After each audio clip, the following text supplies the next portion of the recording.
Desde la sesión nos acompañan Belén Ulloa, analista senior de gestión de renta variable en Finamex, y Fernando Obregón, socio de Mauna Kea Holding. ¿Qué tal? Bienvenidos, buenas tardes. Buenas tardes, Susana. Belén, ¿qué podemos esperar en los mercados en estos momentos cuando Canadá no ha llegado a un acuerdo con Estados Unidos con respecto al Tratado de Libre Comercio? Pues el viernes regresó la incertidumbre sobre lo que va a pasar con el Tratado de Libre Comercio y lo vimos en los mercados con el peso depreciándose y la bolsa mexicana cayendo después de que Canadá anunciara que no se había llegado a un acuerdo y que las pláticas van a continuar hasta el día de mañana. También dejó muy claro que no va a firmar nada a menos de que sea un acuerdo que beneficie a todos los países. También el viernes, Trump notificó ante el Congreso de Estados Unidos un plan para firmar un nuevo acuerdo comercial con México y dejó la puerta abierta para que después se sume Canadá, aunque el fin de semana hizo comentarios más agresivos con respecto a su postura con Canadá.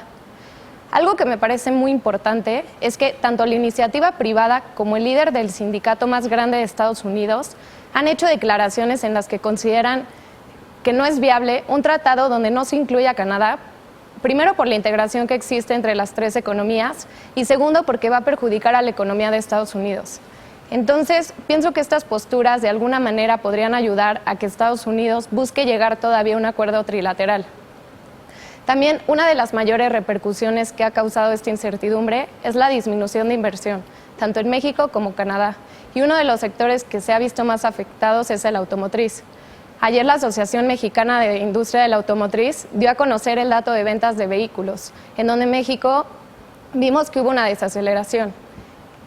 Aquí es muy importante porque si no se llega a un acuerdo y se implementan tarifas a los coches, va a tener una repercusión importante en la economía de México y Canadá, ya que el comercio de coches de Canadá a Estados Unidos representa aproximadamente 6.5% del PIB de Canadá, mientras que representa aproximadamente 9.1% para México. Bien, sin duda un sector muy importante. Fernando, ¿cuál es tu opinión en relación a lo que hasta el momento ha sucedido en torno al Telecán y qué impacto ha registrado el tipo de cambio? Susana, muchas cosas se han dicho desde el 16 de agosto del 2017, cuando comenzaron las negociaciones para modernizar el Tratado de Libre Comercio. Empezaron a poner fechas cruciales. En ese entonces se hablaba de que era importante llegar a un acuerdo a principios de 2018 para evitar contaminar las pláticas con las campañas políticas.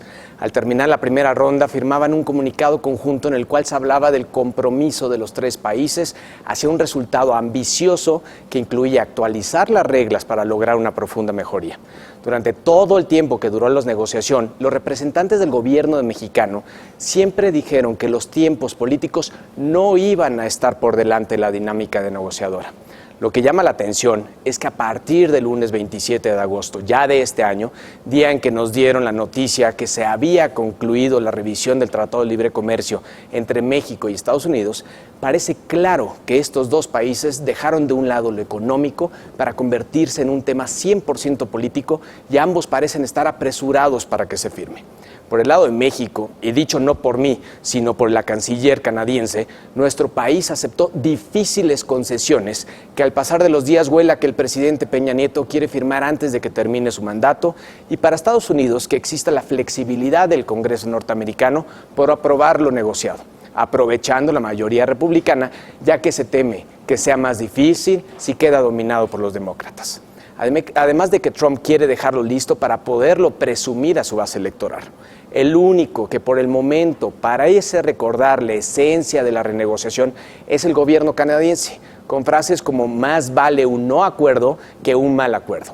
Veremos si logran en los próximos días limpiar y limar sus diferencias y espero no quede al margen del bloque comercial, ya que significaría el fin del Tratado de Libre Comercio, su reemplazo por un instrumento comercial bilateral con clara asimetría y un logro para Trump. Tenemos que esperar a conocer la versión final del texto para sacar conclusiones. Al día de hoy, parece que al mercado no queda muy satisfecho. Lo que hemos visto, pues tenemos una moneda que pasó de un mínimo de 18.60 el día que se anuncia el acuerdo bilateral al día de hoy, que lo vemos cerrando en 19.30, 19.40, un 4.2% arriba. Bien, por otro lado, Belén, se dice que septiembre generalmente pues es un mes volátil para la bolsa. ¿Qué nos puedes decir de esto? En general, sí, Susana, septiembre es un mes volátil para la bolsa. En promedio, lo que hemos visto en los últimos 5 años es que cae 0.89%. Los peores años han sido el 2015 y el año pasado. En 2015 la bolsa bajó 2.49% y el año pasado 1.77%. Aunque lo que hemos visto es que a pesar de que cae la bolsa, hay acciones que siempre tienen rendimiento positivo, como Nemak, que en promedio sube 3.56%, Gruma 3.34%, Herdes 4.41% y GCC 1.32%. Y por el lado contrario, también las acciones que siempre caen son Arca, que en promedio baja 2.59%, OMA 4.05%, Cemex 3.97%, Funo 4.12% y Hixa 2.36%. Y si lo vemos por sectores, los peores son consumo discrecional, que baja en promedio 2.5%, y materiales 2.19%. Y los mejores son servicios, con Yenova, sube en promedio 1.18%, y en segundo lugar está industriales, que sube en promedio 0.16%. Aquí es interesante porque, por ejemplo, en consumo discrecional hay un dato atípico en el 2013. El sector sube 8.02%, principalmente por Televisa. E igual, en el caso de Yenova, en el 2015 baja 7%. Pero bueno, esto es lo que en promedio pasa, no podemos tomar la estacionalidad tal cual. Pero lo que nosotros estamos viendo ahorita es que con las tensiones que aún existen en el tratado y la incertidumbre de la nueva administración, lo más probable es que de nuevo veamos una tendencia bajista en este mes de septiembre. ¿Qué opinas, Fernando, en torno a este tema, septiembre y la bolsa? Ha presentado rendimientos negativos para la Bolsa Mexicana de Valores. Y a mi parecer no se ve que este año sea la excepción, a menos que se sume Canadá al nuevo tratado. A principios de este mes tendremos las negociaciones del tratado entre Estados Unidos y Canadá. Continuaremos con el tema más importante económicamente hablando, que es la guerra comercial, donde Donald Trump seguramente buscará aranceles hacia bienes chinos por un valor de $200 mil millones a partir de este jueves o viernes. Sumemos a esto que el Congreso estadounidense tiene el reto de aprobar el presupuesto federal y evitar el cierre del gobierno con sus implicaciones para las elecciones de noviembre, propuesto por Trump en caso de no recibir dinero para el muro con México.